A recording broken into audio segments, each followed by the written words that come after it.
just want to tell you a little story about the Maximum Man Conference and myself. I got to attend that conference in 2005. I had a good friend who went to the church that they held the conference at, and the Lord had been dealing with me on a subtle way that I didn't realize until I attended this conference. And my friend Steve started talking to me about the conference, and to be honest with you, I didn't want to go. I'd been out of church for over 30 years and began to live my own life my own way, and I didn't really want to hear about the church, especially the church he went to. It's one of the biggest churches in our town, and I just didn't want to hear it. But my friend didn't give up. He kept talking to me, and he got to where to me it was badgering, that he just badgered me, and I finally just told him I would go just to shut him up. I didn't realize that it was going to change my life, because when I got there, I felt the presence of God when I walked in. You see, there's something different about a Maximum Man Conference. Whether you know Jesus intimately or you haven't met him at all, there's something different about these conferences, because when you get there, it's men and they're worshiping God together. And when I got to this conference, my buddy Steve, the first thing he did was hug me and thank me for being there. I've known him for a long time, and he's never hugged me like he hugged me that day. I felt comfortable.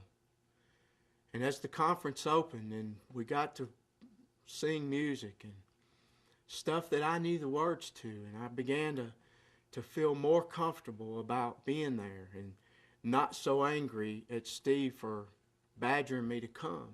But you see, Steve had the insight of something I didn't have, and that was he had been praying for me, and the Maximum Men Conference leaders had been praying for me for a long time, and I didn't even know it.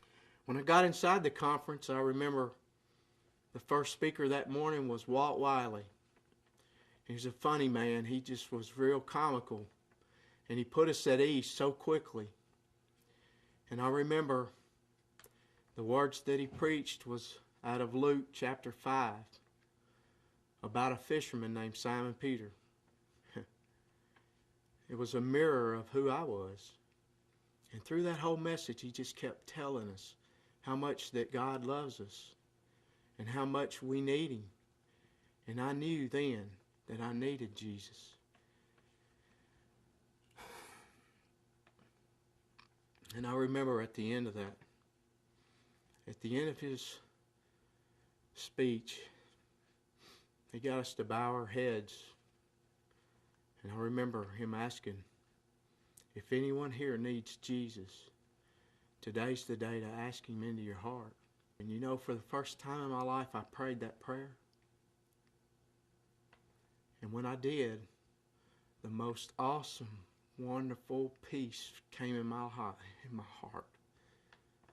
Peace that I can't even describe. And I knew at that very moment that Jesus was in my life. And I'm telling you, it's changed my life so drastically. I'm not perfect. I don't claim to be perfect. But I know that through God, all things are possible. I still struggle with my finances. I still struggle with my family. But I know now what I didn't know then is that Jesus is my confidant. He's the person I rely on every day to help me.